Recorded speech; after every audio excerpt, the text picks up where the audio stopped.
Welcome back, everybody, to What's the up, guys? CHG podcast. That's David. CHG podcast. My name is CHG RJ. podcast. And this week's going to be a rapid fire week because we don't know what the fuck to talk about. And it's been kind of quiet. And we just recorded the And it's a podcast fast turnaround. We did the last episode on like 3 days ago. Yeah, 3 days ago. And I've been tired all day today, so I haven't even had time to think. Anyway, but we'll start as usual. What we're playing. I'm still playing Horizon Zero Dawn. I on the ultra hard difficulty. Making good progress though. I on the Frozen Wilds expansion, I did the whole thing, which that was hella hard. I'm not even gonna lie. That was hard. That Frozen Wilds campaign was way harder than the main. I didn't realize it until I had to play it on hard difficulty, but I got through all of that. There's a couple costumes I haven't bought because I don't have the money for it because everything is so expensive on ultra hard. That's another thing that was the difference. I forgot. So I mentioned in ultra hard the differences between that, and I don't know if it's any difficulty or just the one below it, but so I did mention that you do 70% of your normal damage. Enemies do, I think, triple damage.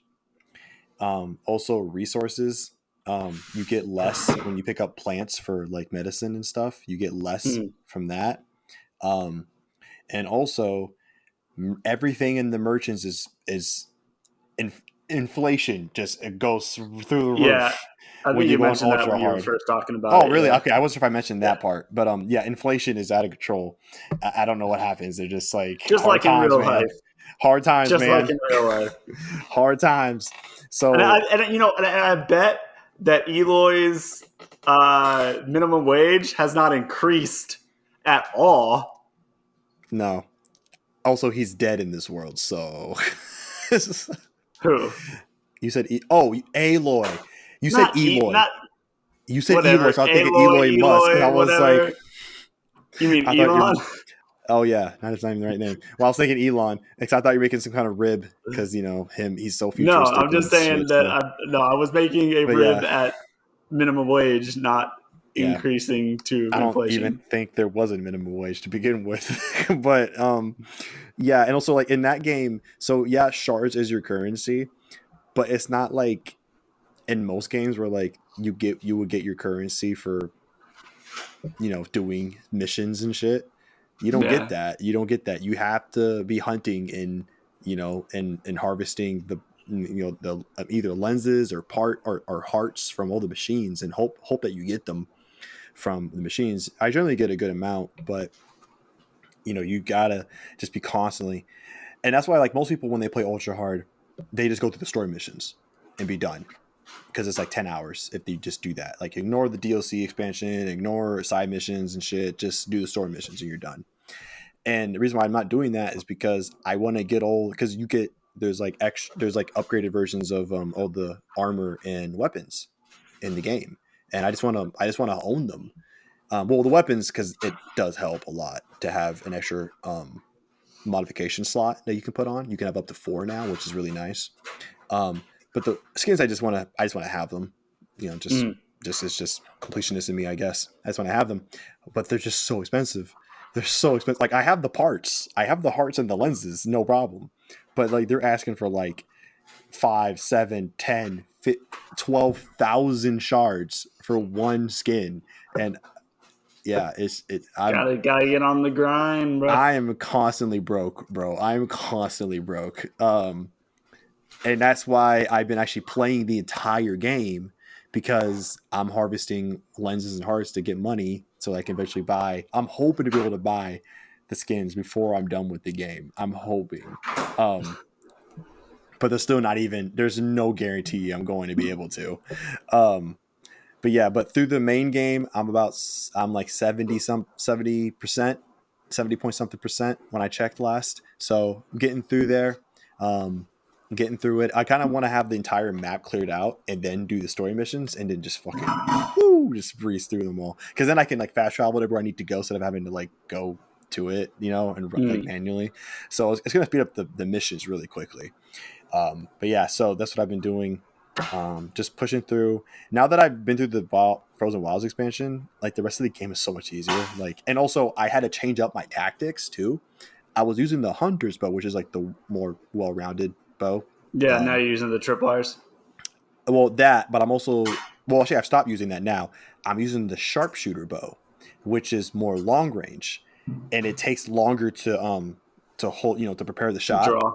Yeah. To draw the shot. It takes longer to draw the shot, and also it doesn't even reload as fast either because you can have up to 3 arrows per shot.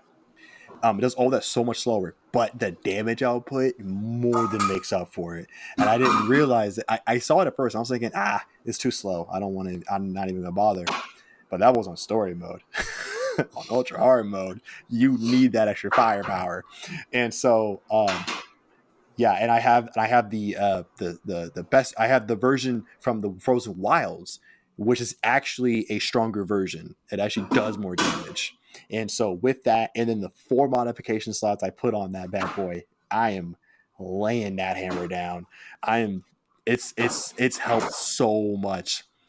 I'm such a dummy for not using it in story mode. I realized it because I was doing a mission. I was doing one of the Hunter's trials in the Frozen Wilds, and it's so much harder than the regular 5 in the main game. And so I was like looking online, like, how the fuck, like, how you do this? And then someone was like, sharpshooter bow. And I was like, oh, I've never used it before. And I saw how much damage he was doing. I was like, you gotta be kidding me. That is stupid damage. So yeah, it changed everything. So I'm using that now. And when I play the next game, 1,000 years from now, soon as I get that sharpshooter bow, that is my go-to bow. Like, I don't care if I'm a story Unless there's mode. a new meta. Meta. unless there's a different version of that bow or something akin to it, or they just boost, they just fucking not nerfed. What's the opposite of nerfing? I forget the word. It's escaping me right now. Nerf There's and nerf is bad, and then crap, I can't think of it. Whatever. If they make the hunter's bow way boost. better, I can't think. Yeah, it's not. I can't. Comment below if you know the word. Yeah. If they make the hunter's bow better, then I would definitely make that my go-to. But for now, sharpshooter all day, every day. Buff. If you have it, buff. That's what it was. What'd you do? Did you type in opposite of nerf? I just put nerf and it was buff. I was like, okay. Yeah. So yeah, if you haven't played Horizon Zero Dawn, sharpshooter bow. Grab the sharpshooter bow. As soon as you can buy it, use it. You will not. Yes, it's slower, but it's you would not be disappointed. And in a live stream at B Cuphead, I started expert mode. Yes, I'm glad you didn't. I'm glad you don't watch the streams, because if you had saw my stream yesterday, doing Cuphead on expert mode, it was not good. I don't know how you get nowadays when it comes to rage, but I will rage when bullshit happens, like pure bullshit, right? I'll kind of get really pissed off, and I'm just like, what the fuck, like. But a lot of times with a game like Cuphead, I just get sad. I just get super, super sad. And it's kind of like when you kind of I've really been to the point where you just drop the controller, you can't even pick up your arms. You're just. Yeah. No, I was when I was playing. Remember how I said on the last one or two of them ago that I was doing online. Yeah, MLB? Diamond Dynasty. Diamond Dynasty. Yeah. So I like I said, the first day went great. I was like, oh, cool. This is. I don't know what. Like, I don't know if this is a ploy by fucking Sony Studios to get people into the game and then make them feel like they need to. But first day was great. Did really well. Second day, I got my ass handed to me. One game I was playing in an event mode where you only go 3 innings. The guy scored 25 runs on me. I scored 2. Every time he made contact with the ball, it was a homer. I'm like, what the fuck am I doing wrong? And that was the worst thing. But it was all day. I just got shit on. I think I checked my record at the end of that day. And remember how I said I won like 4 games Yeah, you said you won 4. the first day? Yeah. I at the end of when I stopped playing, I was 6-37. Well, you won 2. You got 2 more. Yeah. So like there was a couple times where like I was like I want to break my controller in half, and it's even worse for that one because like it definitely because you're playing other humans, it makes you feel like you're the problem. Yeah, Like you like feel even worse. you suck. Like I Yeah, was like I suck at yeah. this, and Mm-hmm. I hate myself for it. That's why I don't play So fighting yes, games anymore. That's why I don't play fighting games so, online anymore. I don't. Unless I have to. Unless I absolutely have to, then I will. But generally, no, I don't. Because I've had that feeling so many times. Especially Mortal Kombat. That's why I don't fuck with Mortal Kombat online. I love Mortal Kombat. I love it. It's a 3D kind of 3D style fighting like Tekken and Soul Calibur. So I love it. It's my style. That's my type of fighting game. But online, no, not even. Don't. No, I'm not even. You're not gonna find me close to that shit. Not even because I did that once and never doing that again. But yeah, I got so on expert mode. So various things change from boss to boss, and you have to figure out what that change is going to be. mhm. So, for instance, with the vegetable patch, the carrot, the radish, or whatever, the onion, and the whatever that first one is. I don't know what the fuck that is. It's the change that is faster. Um, Everything happens a little bit faster for you, and so you're Did like, you okay, know? Did you know on that boss battle that if you don't shoot the onion, yeah, he okay. you told me, He won't do you told anything. me, Oh, okay. you told That me. was a while ago. A Okay, cool. long time ago. But here's the thing: it's not worth it in my opinion because yes, you have to fight him, but what comes in his place is this little fucking radish that spins like a spin top Mm, left and right across the screen while you have to fight the carrot. So honestly, mm. I'd rather fight the onion because it's pretty simple. So I'd rather fight the onion. So anyways, like yeah, with him with that boss battle, it's just faster. So you're like, okay, I can handle that, and it makes you think that that's all it's going to be. At least that's what I thought. Like, oh, everything would just be a lot faster. But then when I did the blue blob, I honestly could not tell the difference. Maybe it was faster too, but I didn't see any difference in anything. So I beat that, and then I did the toads, the 2 frogs, and I saw some differences. Um, so like they would use different attacks together were, whereas they didn't before, and then also on the last stage with the machine, it starts off at the same speed as before, but then it gets faster as the phase ends, as each one thing ends. Um, so I was like, okay, that's a change. And then I did, um, oh, and then the flower. That one was a bitch, because in the beginning, the first phase, he's like shoots out like little things that come into the ground that bring up plants, and then you have other shit going on. Like there's just so much of that. There's just more of that on expert mode. And so there's so much happening at one time that is almost oppressed. It's really oppressive. But Mm, after you get through that phase, the 2 next phases seem to be pretty normal and simple, like pretty much mm. what I remember. So I was like, okay, so it's just that first phase that was like a huge pain. But then I got to Hilda, with the star signs and turns into the moon at the end. Remember the Mm-hmm. half Yeah, turns yeah, in, yeah. and it comes down to one phase. So if you remember, she turns into like different star like astrological star Constellation. formation Yeah, constellations. Yeah, yeah. yeah. So she turns into Gemini, which is the same because I remember the Gemini. Mm. But before it used to be, she would then be a Taurus and turn into a moose that I think would just go across the screen and then come back or something like Yeah, that. yeah. That gets replaced. No Taurus. Instead, you have fucking Sagittarius, and what that one does, it shoots a bow Yeah. just towards the middle of the screen, but then three little stars come with it, and the stars follow you until you destroy them. And they don't take just one hit; they take like 2 or 3, which Mm. really makes a difference. And then all the while, you still have like those little those little planes coming, intermittently shooting like little Mm. bullets at you constantly. That never stops. And then so you have all of that. And then if you don't shoot the stars fast enough, that Sagittarius is still going to shoot another bow and breathing more stars. There were points where I had like 5-6 stars on my ass and bullets to dodge. And it's just so that one phase ruins the entire fight because I can get through Gemini fairly fine. And in the phase after you get through the 2 constellations, you have to fight. You have to deal with her just as the plane and the 2 things again. So like basically from the beginning, do that again until she turns to the moon. So that's fine. Okay, that's okay. And honestly, the moon's not bad.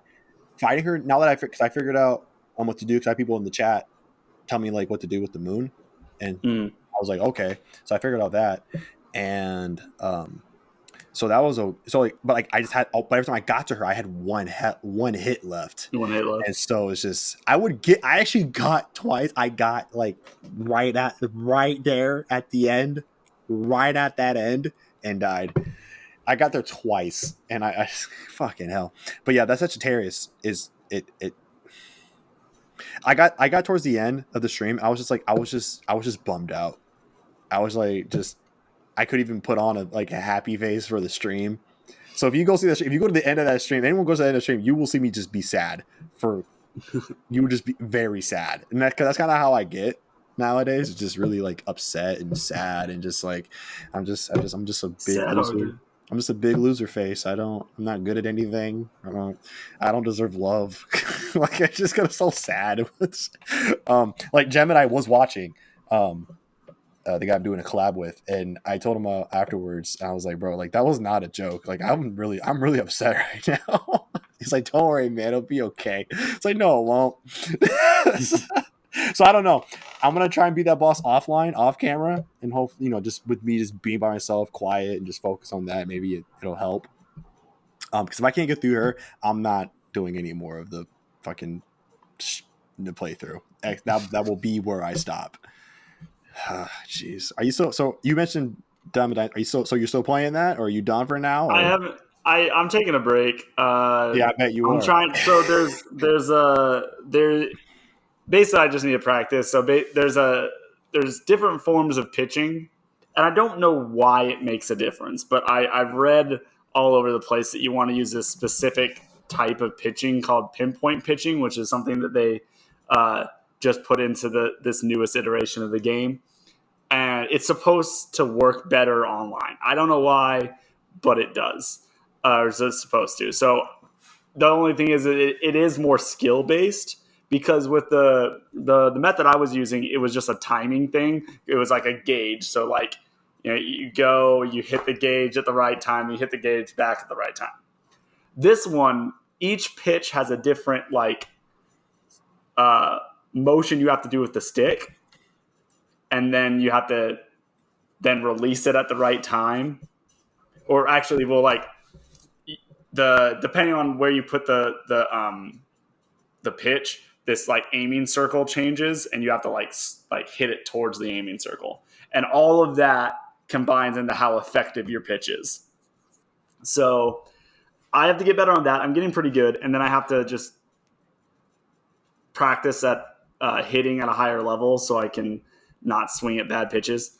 But no, what I've been doing more lately is specifically today is I have beaten all of Borderlands 3's story content, and all but the very latest, like last 2 DLCs. So now, and because I don't have money, I can't get the last 2 DLCs. So what I'm doing now is I'm just going through and 100%ing all the areas, so finding all the collectibles and stuff like that. So yeah. Just like I'd look it up, I'd find them. It's just leisure kind of thing. But talking about like damage and guns and stuff like that. So I showed you the one gun you get from Mad Moxie. Mm-hmm. So I'm continuing to get it at the level I'm at. And I got a max one, level 72, which is the level cap. And it is doing 33,000 damage a bullet. It is ridiculous. Like I went and faced off at a mid-level boss, and just it just wasn't fair. It was just like You just dead. melted them. You just absolute melt. Yep. Yeah. So that's basically all I've been doing is just kind of just running through all of the levels, and basically what I try and do is I run to any place that I haven't discovered on the map, like that's still in like dark, because it goes from dark to light once you've been there. I go there and see if I can just kind of find the thing I'm missing, because I figure it might be in that place. And if I can't find it, some of those maps in 3 are huge, like ginormous. So then I just look it up where it is and I can go get it. But yeah, so that's pretty much all I've been doing. I'm waiting for something else to like come out. I could play Tiny Tina's Wonderland, but like I don't know what it is. Maybe it's just not calling me the same way, or like maybe I just not playing it right now. I don't know, because I really have fun with Borderlands 3, but like when I play Tiny Tina's Wonderland, like I just fun, but maybe not as much fun. I don't know what it is, but yeah, that's all I'm doing. That's a bummer. Yeah. I will say you were doing what I used to do when I was a young teenager. The reason why I always like 100% at everything partially was because I had nothing else to play, because I had no money to buy games. So when I remember playing Fallout 3 in New Vegas, I purposely was like, let's just I remember cross-referencing a map, a complete everything found on the map, and like, okay, what have I not found yet? And just went there. Even though the map was all there, because like again, I was a college student. What can I can't go. I didn't have I couldn't justify spending the money, to go buy new games and stuff. And even when I was younger, I couldn't. I had no job, so I wasn't like a teenage worker like a lot of people are or were. So I didn't. I had to wait till I got like allowances or birthdays, Christmas, things like that to get a new game. And I already knew at that point the resale value for games was pitiful. So it was like, there's no point. I'm gonna end up with less than what I got. Because then I'll end up being like how my younger brother used to be when he was like a young teenager, because he wasn't one to like hold on to games or replay them or whatever. He would, play games, get rid of them, trade them or whatever, get in a game. He was down to like 4 games, just 4 games, because of all the trading, and because everyone knows trading value is terrible. So it was like, he was down to, I was like, bro, you have like no games. Like, wow, like you have no games, man. Like, meanwhile, I'm sitting with like 20 games. Yeah, they're like 5 years old, but hey, like, it takes me so long to get rid of a game. It has to be something I've had to have played it at least a few times, or just realize that like, okay, I just don't need this anymore. I don't remember the last time I even got rid of a game that wasn't like purely just for like, I don't know, just to play it, get a platinum or something. Because there's been like some racing games like F1 series on PS3, like old ones. Like I only got this just so I can just get the platinum and move on, and just play it, whatever. Start the franchise and stuff. But as I get through them to the PS4 era, I'm gonna start keeping them because there's steelbook cases that are made for them. So I'm gonna get those. But like old PS3 stuff, not really. But the games like I meant to buy, like with purpose, like to really complete and all that shit, like I don't get rid of them. Anyways, so we're gonna kind of do a bit of rapid fire here, kind of just take off, do some takes on some minor things that have kind of been hitting the news. Nothing big has happened really, but things here and there. So I wanted to ask David his thoughts on some of the stuff. First things first, Dead by Daylight. Yes. But Dead by Daylight. Yes. Horror, asymmetrical horror online multiplayer game that David and I do not play. But I just saw today it's getting a dating simulator. Cool. I mean, I don't. Like, are you gonna date the horror monsters? Yes, there's 4 of them. There's 4 of them that you actually can date, 2 guys and 2 women. I don't remember any of the names. But yeah. I mean, here's the thing. The odds of me checking that game out is significantly higher than me checking the actual game out. So I mean, if it comes to Game Pass, like, because Dead by Daylight's on Game Pass, so if it comes to Game Pass, then you know what? I might just try it. I might just try it. Who knows? I was actually thinking, like, man, if it was on console, I was thinking, I wonder how funny it'd be if Travis and I did it on, if we recorded that or streamed it or something. I wonder how much fun that'd be. It's from the same guys that did the KFC's dating sim. Makes sense. I heard it was good. The same people. I heard it was good too, but I don't think it ever went to the consoles.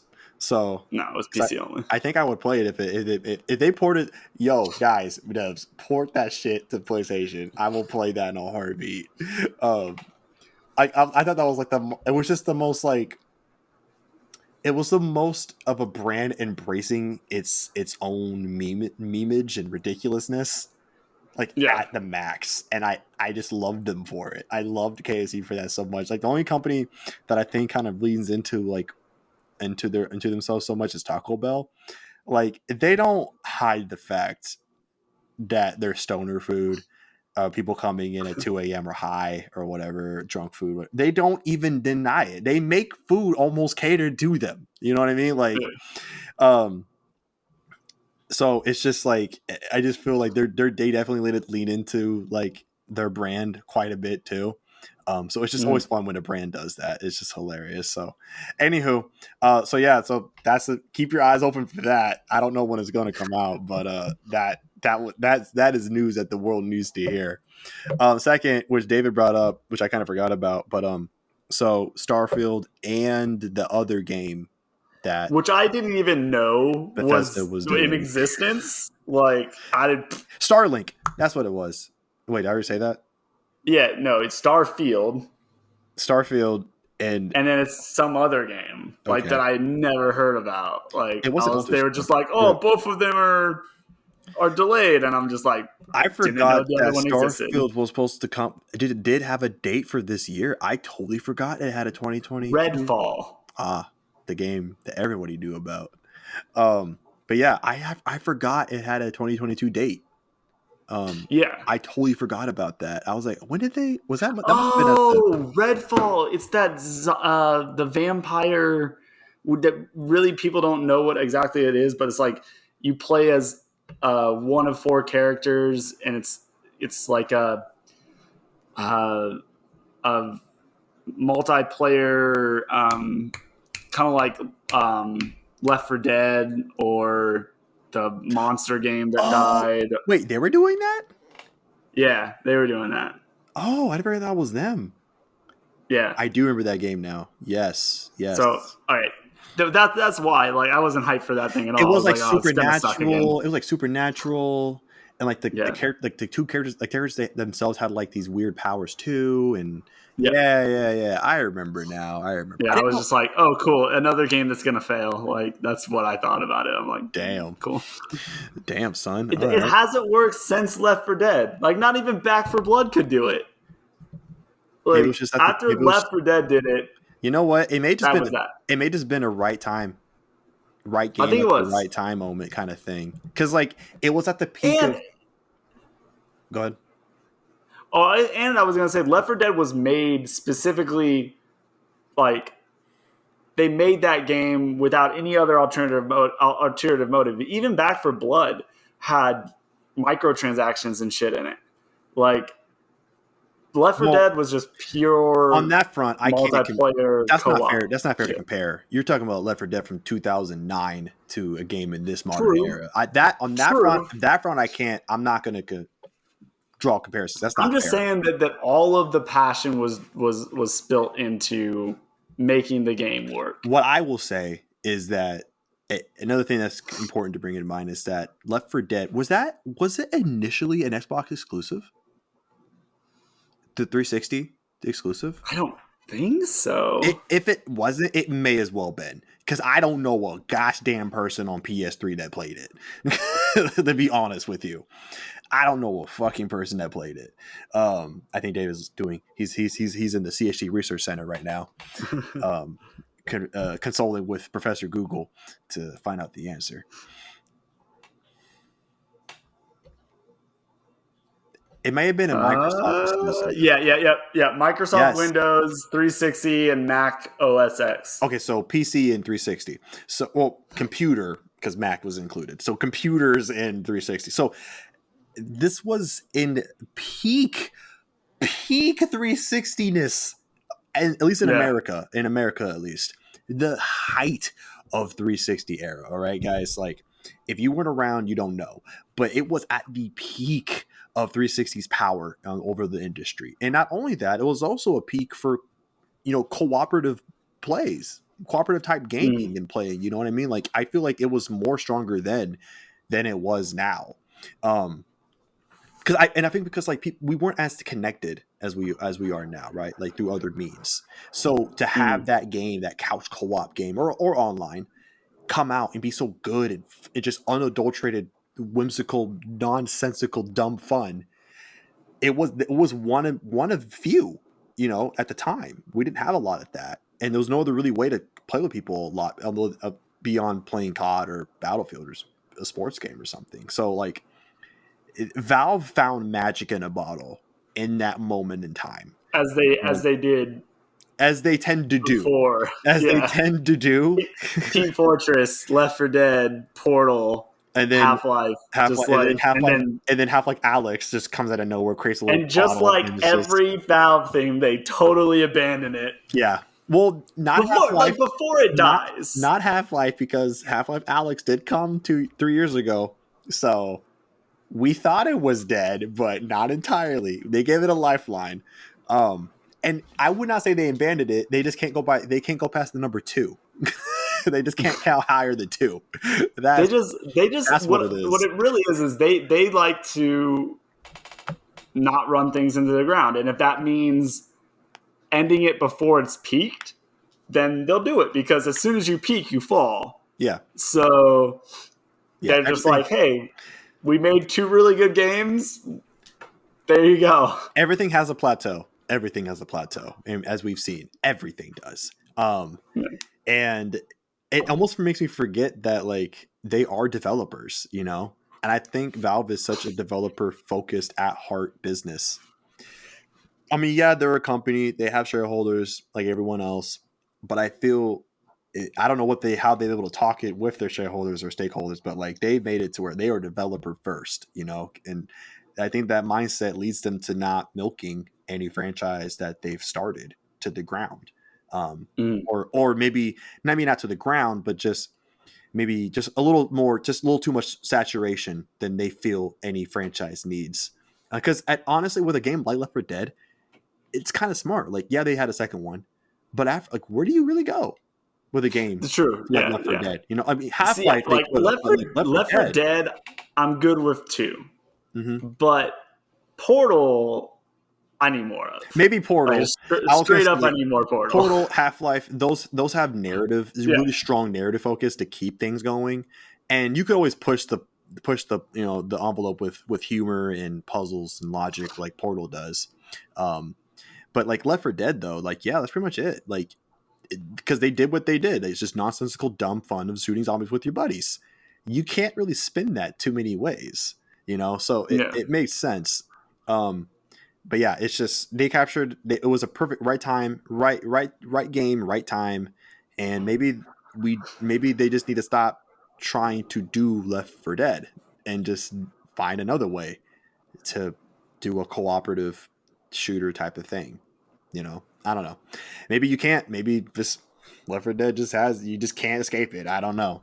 But anyways, so those games are getting delayed, which brings up the bigger question about, I mean, I'm not like trying to bash them or anything, but the legitimate question does come up about Microsoft and their lineup for Christmas and shit. Maybe they got some surprises. There is still the Xbox Game Summerfest thingy showcase that's coming next month, I believe, or the month after, which is kind of like their answer to an E3 showcase.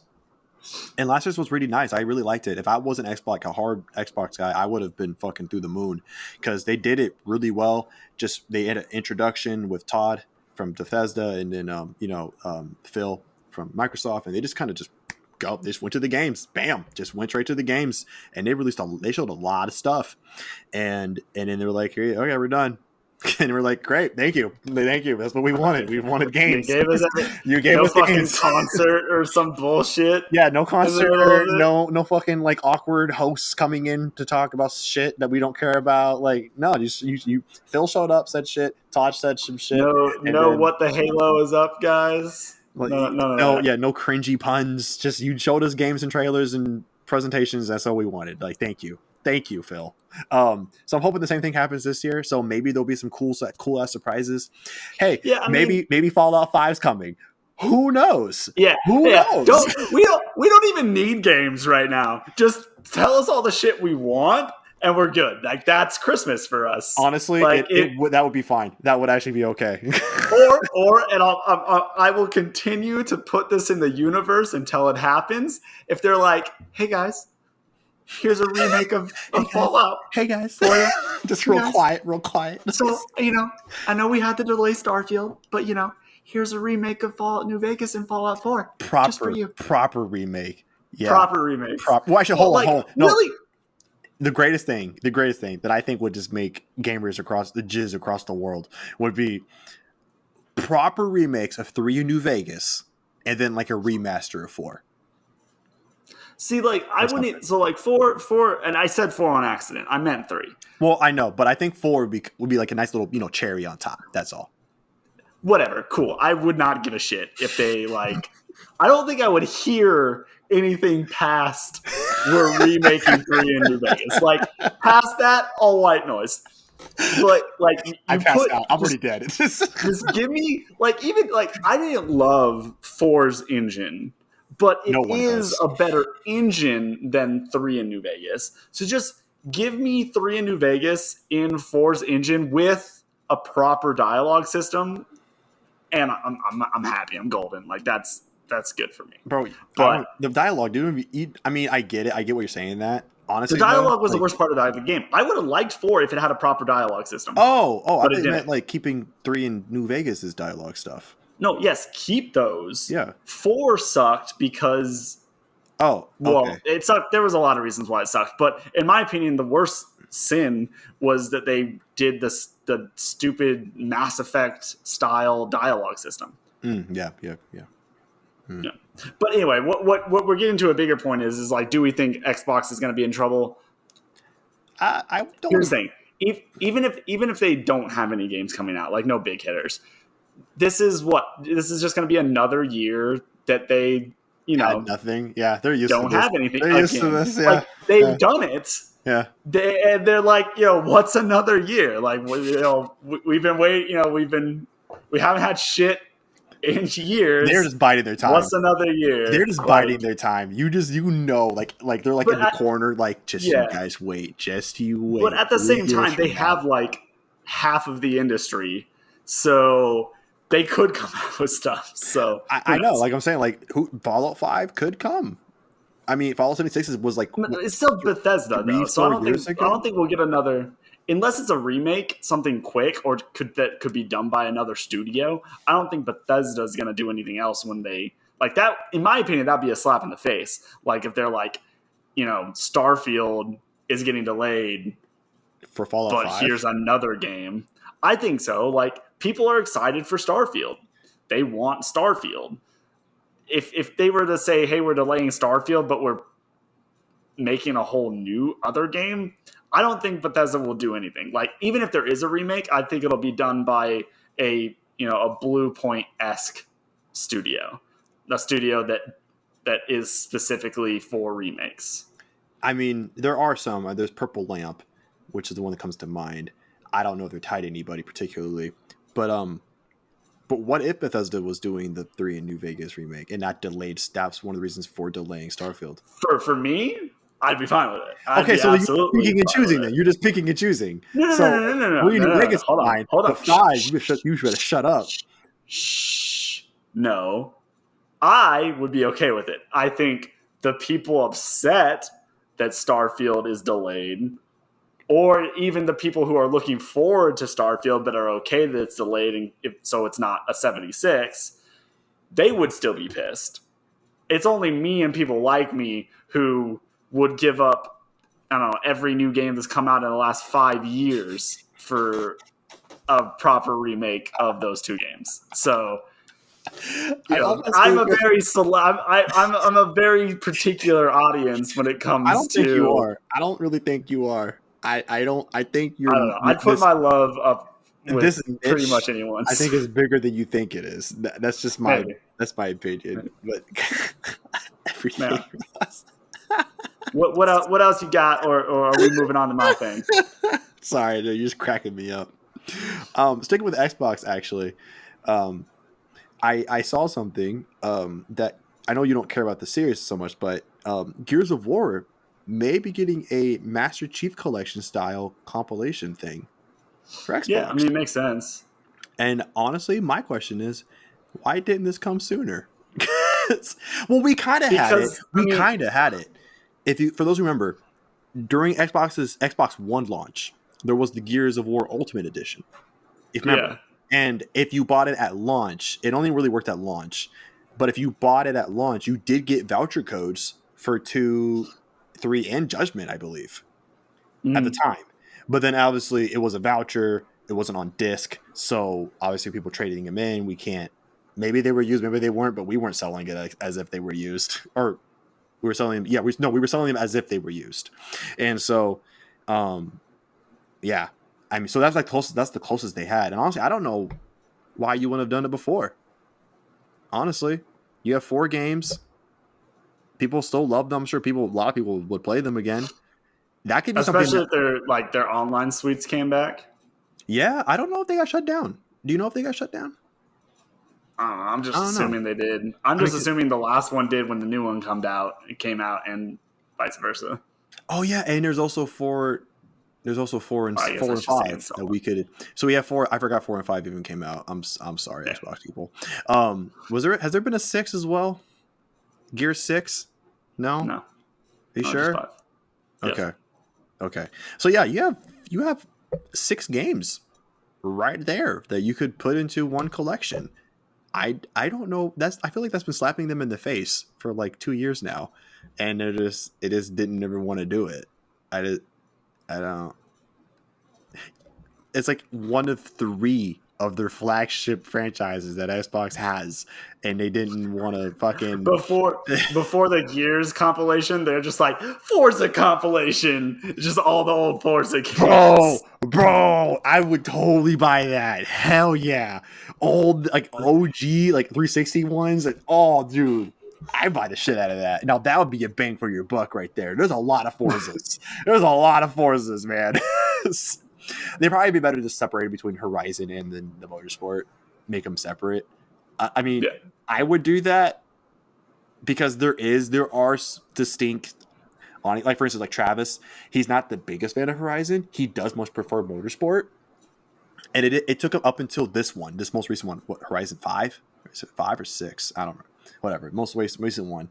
It took him till that one to be able to be like, okay, I'm kind of digging Horizon. But until then, he was more Motorsport. So there are separate audiences, but still, either way, you're getting some games. You were getting some good stuff, especially if it came with all the like extra content too that they released for it, because they did remove them from the store. Because we were thinking about Forza. What is up with Forza and removing DLC content on a regular basis of older titles?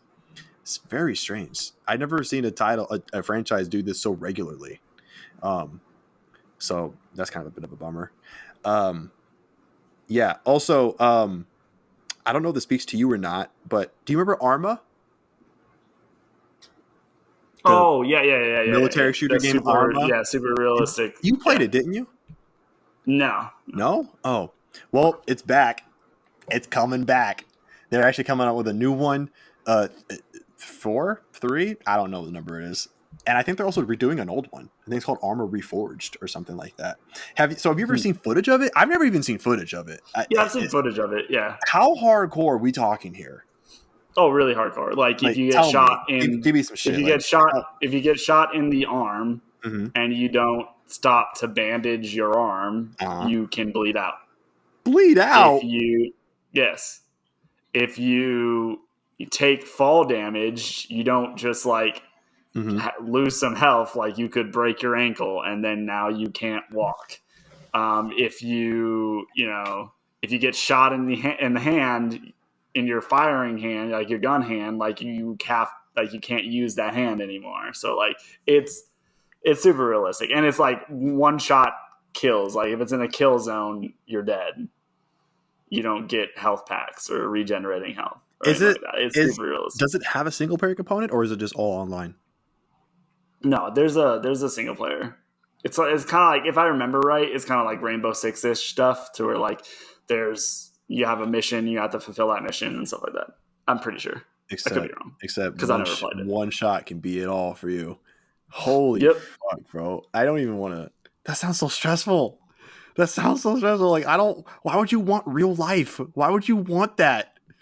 Like I don't even think active military would want that game.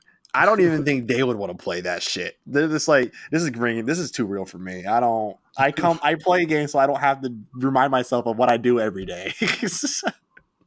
Oh my gosh, we should play it. We should play it. We should record it. We should record it, David. See how far we get. We walk out, we get bit by a spider and we die. Wait, that's how wildlife could kill you? I don't know, but gosh, why not? No. You don't equip bug spray. Oh gosh. And you get bit by a black widow and you die. Oh geez. Or like if you're like, depending on, I don't know, let's say you're somewhere in the Middle East and you don't check your pillow at the end of the night in your barrack or whatever, if you're with like a squad, like better watch out. There's a camel spider behind your pillow. Just legs eggs in you and you die. Oh gosh. I'm just thinking about it right now. Ah! But anyway, it's my turn.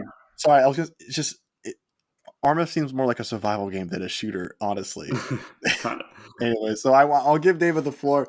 He wanted to talk about anime, so I will dedicate the last minute. So what about anime do you want to bring up? So first off, before this episode, we were brainstorming on what to fill this episode with, since we didn't have anything to talk about. And I was like, let's just talk about anime. Like, it'll be a one-off episode, whatever. Ours was like, no, this is a gaming podcast. We got to talk about gaming stuff, whatever. So I didn't just like have a burning urge to talk about anime and I must talk about it.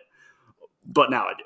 So, I feel like you do. I feel like you do have. So basically, I'm just gonna go over like the anime airing this season. Give you a little lowdown on them. Really? That's all we're doing. You're just giving them the schedule. That's all you wanted to talk about. Hold your horses, okay? There's gonna be insight. What the fuck did we just do? You just scrolled through GameSpot. Actually, I wasn't read scrolling. The headline articles. I remembered half of it. I didn't even scroll. So jokes on you. Jokes on you. And then we talked about that shit. That's basically what I'm doing, except I'm on anime list. So you. Anyway. Why are you censoring yourself? Because I like to. Anyway. Because you're a teacher.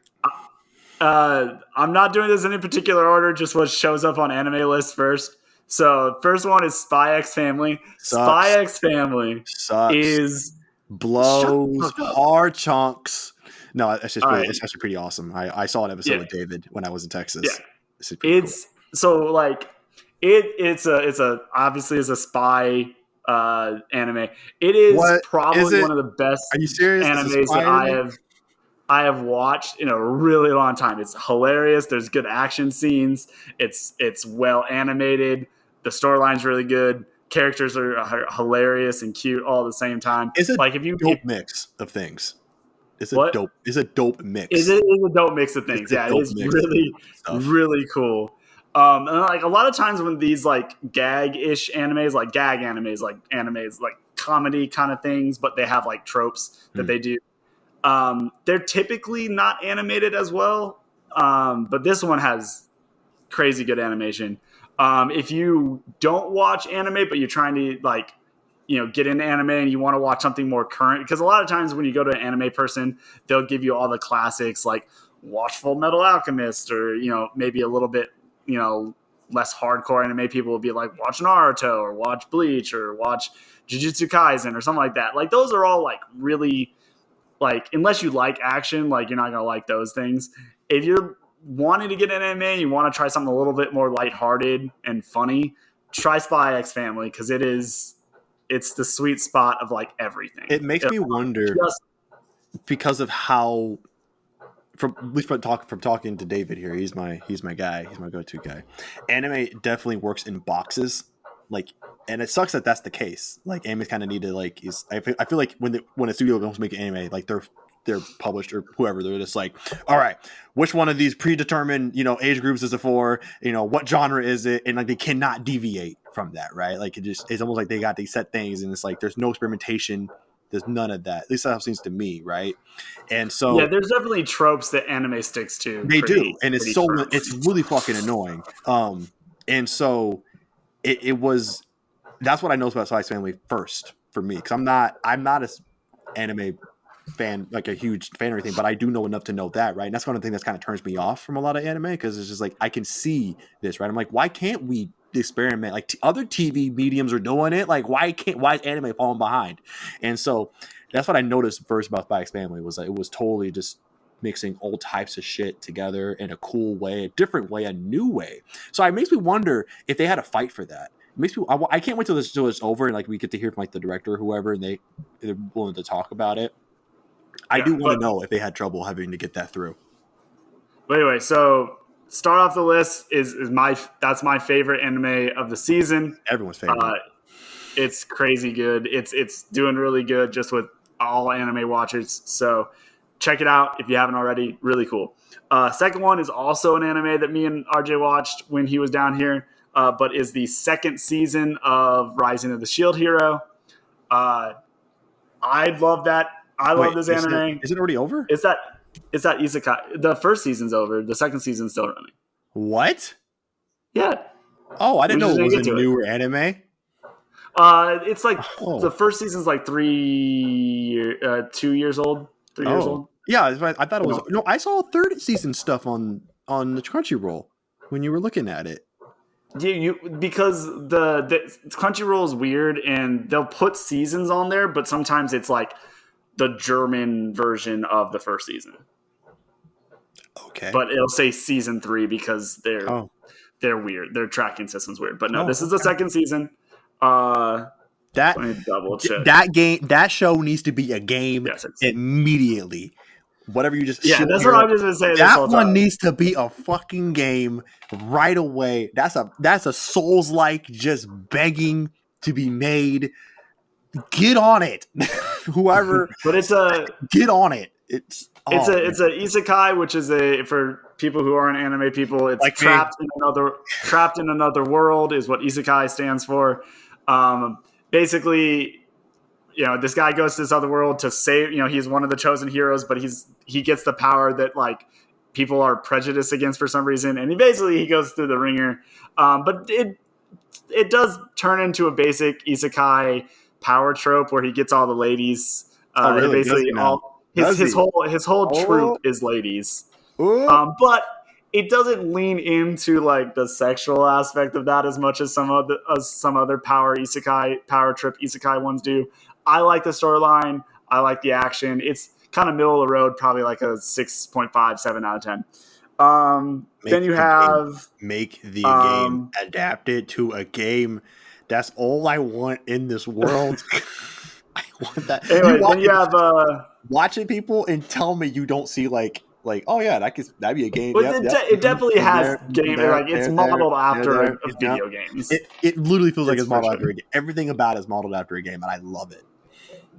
So then you have Kaguya-sama Love is War, the second season. I have not watched the first or second season, but I heard it's really, really good. It has a 8.99 on Anime List, which is super high. I hear it's really good. It's a romance comedy anime, but have not seen it myself. Then we have, let me go back. Then you have Shikimori's Not Just a Cutie, which is a romance comedy about this male protagonist who has the worst luck ever. Like, he goes outside and it starts raining. He ties his shoes and he accidentally ties it into a knot, like into a knot together. Worst luck ever. But his girlfriend is fucking fire. Like, she's the class sweetheart. Like, she's everybody. Like, she's really cute. She's like athletic as shit. Like, this one time, this street sign, like breaks off his hinges and goes to fall on him, she fucking roundhouse kicks that shit out of the way. And the thing that interests me in this anime is it's funny, it's cute, like you really want the characters like, you know, kiss and, you know, do all the, you know, the you know, feel good stuff that in romance stuff. But also like I'm hoping maybe it takes like a dark turn. Like it seems like there's something like about her history that has made her super athletic and stuff like that that's a little darker. I hope it takes that dark turn. Even if it doesn't, it's still really good. You know, if you want like a cutesy kind of anime, which there's a lot this season, try it out. It's really good. Let's see what else we got. Oh, so we got Komi-san Can't Communicate, which is an exclusive to Netflix. The first season, this is the second season. The first season is already out. Another kind of romancy one, if you want romance comedy, it's really good. It's about a girl who is like, everybody treats her as a god. Like they call her Komi-san God, or like Komi, whatever the suffix for God is. And she's super cutie, but she can't talk to people. She has extreme anxiety to where she can't speak to people. But our main protagonist, Tanado, anyway, he can talk to, he like kind of read her and was like, oh, you're just super fucking awkward. So like, I'll help you. And like, so he tries to help her learn how to communicate and make 100 friends, but she ends up falling in love with him. But like, he doesn't reciprocate because like, how the fuck could she ever love him? Because he's like the nerd dude. But it is also really, really good. Really, really cute. Need them to get together. I have a question for you, David. Yes. And it came to me as you were talking. So, for every anime, I mean, for anime lovers, I mean, what a time to be alive. You know what I mean? What a fucking time to be alive. You got Crunchyroll, Funimation, Netflix has their own shit. I'm sure Hulu will start having some shit. Paramount Plus will have stuff. HBO, I'm sure everyone's gonna get on it, right? The anime gravy train, right? And you can watch it so many different ways. Just seeing you go to Crunchyroll and just scrolling through, it's just stupid, right? Now, before all of this stuff, now I don't know if there were dedicated channels to anime, but the only thing I knew was Toonami from back in the day, Cartoon Network, late night. But from what I understand, it seemed to be they only really showed, you know, the shonen stuff because it's such a small time slot. You can only really show the heavy hitters, you know, DBZ, Naruto. Back then, Bleach and other ones, I don't remember the names, so I would recognize them if I saw them. You know, the heavy hitters from back in the day. If you weren't into those, how are people watching anime back in those days? Do you have any idea? So you can like, it's all really expensive. So one of the reasons why they only had things like DBZ, Bleach, One Piece, Naruto was because it was expensive to buy the rights for them. And then like you just had to have things that was going to hit with American audiences. And the only thing that they knew for sure would hit with American audiences was action and you know, people punching people, things blowing up. So other than that, you could buy really, really expensive DVDs that had translations, which were also rare. I mean, you had to have an anime popular enough that the Japanese producers even thought to put in English subtitles on, which did not happen a lot, but you could find them and they'd be hella expensive. Or there was and still is, but a really, really, really big online community that did fan translations and put them online on, you know, illegal websites, which is what I started off with. So you either spending a shit ton of money or illegally watching anime. Okay, so if you even have the bandwidth to go on the internet and stream because like I'm talking, you know, Toonami was way back in the day, so not everyone was having we don't have internet. We didn't have the internet then that we do now. So it was either you were fortunate enough to have internet good enough to be able to fucking stream that shit, or you had the patience to let it buffer. But if you didn't have that, like for someone like me, like let's say if I was in anime at the time, I wouldn't even bother trying to stream that shit. I'd have a computer for it. No. So well, that's what anime is a fairly new thing as far as media is concerned. I mean, it's only really been, I would say, beyond DBZ, Naruto, Bleach, like those ones that were on Toonami. It's only been around in the public for a decade, 12 maybe? years. Yeah, 12-ish years. Like, and now it's blowing up. Now it's really getting the high gear. It's on, the Netflix, the Hulus, blah blah blah. It's on streaming sites. Beyond people talking about it on beyond just the action animes. It's blowing up. Yeah, it's blowing up. So, but yeah. So I was just curious, just how the struggle that you guys. Because I was thinking, it was a struggle. What did you do back then? I was fucking watching on MySpace Video back in the day. So I don't know what the hell that means, but it sounds bad. Yeah, exactly. Because I was like thinking, like maybe a bookstore, some random bookstore might have some stuff. I do know the Japanese market, like they're really big on selling those disc sets. They still do. They sell Blu-rays now, like all the time. Yeah, they spell out the seasons, and I don't envy you. That's all I'm gonna say. But I'm gonna hit a couple more. I won't go over every single new one, but this one I think you'll be at least interested in the name alone. Oh, it's your boy Kong Ming. Your boy Kong Ming. So this one your boy Kong Ming. This one unfortunately is a exclusive to a anime streaming website that's not as popular as Crunchyroll. So you probably don't have this already. Even if you are an anime, you would have to buy another one. But in my opinion, it is super worth it. It is about Kong Ming was a strategist during the Warring States period in China, which is most people should have a vague. In China, and I don't know that time period in China. I know Japan. The Warring States. Well, anyway, the Warring States period is when you get like the guys with the huge like axe poles and basically the games that Neo? No. Dynasty Warrior. Dynasty Warriors is based off of. Okay. Like that's the Warring States period. I thought that was Japan. No, that is games. Because isn't Nobunaga in those games?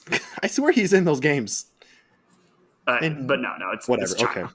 Okay. Anyway, so he was a strategist, and it's another isekai, and it's just all it means is a different world. So he's in our world now, and he finds this young girl who wants to be a singer, and he hears her sing and is like blown away by her, and is like, look, it is now my goal to make you a famous pop star, and I will be your strategist. And she's like, yeah, sure, whatever. You're weird dressing in this like fucking old Chinese I was gonna outfit. ask, is he still in that garb?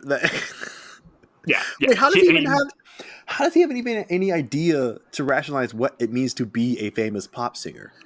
He's just like, hey, you want to sing? I'm gonna make you a famous singer. This is just another challenge for my intellect. I don't even know how to do that. Okay, whatever. Anyways. And then just like madness ensues, and it's kind of like Devil's a part-timer, where like the devil like kind of integrated himself into modern society. I was exactly thinking that when he tends a bar, like he's at the club that she works at, and he like is a bartender, but he's like still wearing the shit. It's hilarious. It's hilarious. They just got a rapper, and there's a whole like Japanese rap battle, like underground rap battle. It was hilarious. So that one, it's on High Dive. If you want to go check that one out, it's pretty good. I don't even know what to make of all that shit. But so this Devil's a part-timer season 2. I'm so excited. That's next season. That's summer 2022. Oh yeah, summer 2022. Anyway, The episode's ballooning, so let me get through some of these because there's some good ones too. This one is my trash anime of the season. For anyone who doesn't know, trash anime is just like anime that's not that great, but like you love it anyway. Guilty pleasure. Trapped in a what? Guilty pleasure. Yes. This one is trapped in a dating sim. The world of Otami games is tough for mobs. Again, another isekai where a guy gets transported into a dating sim game where he is a mob character or just like a regular NPC. So he wants to live his best life in this world, but in this world, men are the second class citizens, and so he can only hope for a certain level of life, but he wants to get that. But he also just doesn't give a shit and just is antagonizing the people all the time. But basically, he gets everybody to fall in love with him, and it's just a good power fantasy kind of thing. It's fun. Was this after Free Guy was made or before? I don't know. I guess Free Guy, after, I guess. He plays an NPC as well, so that's why I asked. That's okay. Yeah, I get your suggestion. This one is going to be an interesting one too in concept. This one's called Love After World Domination, and I think I told you about this one. It sounds familiar. Imagine if in Power Rangers, the Red Ranger and Rita were hooking up behind the scenes. Or or for Teen Titans fans, if you remember when Cyborg got with Jinx in the show, except it wasn't behind anyone's back. Everyone found out. But yeah, same thing. That's the concept of this one is that the Red Ranger, which is all flavors of sherbet. What? Remember they're just different flavors of sherbet. What are you talking? Sherbet ice cream. I didn't watch it with you. I thought it was, anyway, whatever. So the Red Ranger and the lead female villain are like dating, and it's super cute because she's like super innocent girl, and it's hilarious. They're always innocent. They're always badasses on the front, but innocent behind the scenes. Always. And then you have the second season of Bookworm, Ascendance of a Bookworm, which is an anime, another isekai where a adult librarian gets killed, transfers into a world where there is no books, there are books, but it's really only for the upper class. Oh no! And it's her whole goal to make books available to common people, and it's a different language, so she has to learn how to read this language. It sounds really mundane. It is really fun and a really good watch. I highly suggest that one. No more then books. You have Ao Aishi, which is a sport anime, soccer anime. It's just like any other sport anime, but if you want more sport anime, it's a good one. I believe David said he's going to go through a few more, and now we're at number 6. Shut your fucking face. All right, I think that's it. I think that's it of the ones that I am watching. There's some other ones I'm going to watch later. Okay, and then, of course, One Piece is. How are you watching so much? Because they only come out once a week. So when they come out, I watch them. So one will come out on Tuesday, one will come out on Wednesday, one will come out on Thursday, and I give it a quick watch. But anyway, that's it, guys. Thank you for my anime talk. Does One Piece even have seasons? No, it is one of the last ongoing animes there is. There's some other ones. Really? There's others still? There's some. Yeah. What else is still going? Detective Conan is still going.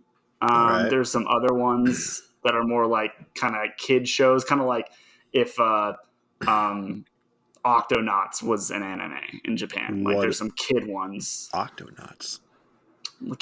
People with kids know exactly what the fuck Octonauts is. Well, you don't. So I'm just. I have a nephew that me and Serena watch. Though I watch sometimes, Serena watches all the time. I was gonna say Serena is watching that child. Octonauts is where it's at for kid shows, though. Better than Coco Melon. But anyway, probably better. But anyway, so yeah, there's a couple, but yeah, One Piece is one of the last ones. It's on episode 1030. Did all shows start like that at first with animes? So they were a lot more popular because the more episodes you get, the more money you get. So they just kept pumping out episodes so they could keep pumping out episodes. So that's make more money. But a lot of anime, most animes now are season based just because better stories, less burnout, even though the anime industry is 10 times worse for burnout than Oh man. the gaming industry is. Oh man. I've heard. Yeah. But anyway, guys, sorry about this long episode. I want to get my stuff in. Thank you for joining us. Comment down below about any animes you're watching right now. If you're watching any of the ones I brought up and you love them too, comment down below. If you don't like any of the ones I watch, also comment down below. This time, I will respond personally under my account to any of the anime comments. Actually, you've been in the comments a couple of times. I have been in the comments. I've seen you. I've seen you in there. Also, comment below But if you want us to do this again. Yeah, if there's enough interest, we'll do a CHG anime podcast. We'll have to work out a schedule because my wife definitely doesn't want us to do a whole nother podcast. So we might do like a every other week kind of thing. But if you want to see that, comment down below. If we get enough traction with that, I'll make RJ do it. I'll do it if the people demand it. That's watch us do it, and like that is what takes us to the stratosphere. Like we became an anime podcast, and like you'd be so salty. You'd be so salty. At first, I'd be a little salty. At first, I'd be like, okay, all right. I guess this is where this is going. I guess we're an anime channel now. But hey, you got the anime channel I kept telling you to do inadvertently. I didn't realize that I'd be involved, but. I'm telling the man to do an anime channel for like 1,000 years. He's like, this cat. It's like, whatever. One day you will. Thanks for joining us, guys. We'll see you next time. Goodbye. Bye.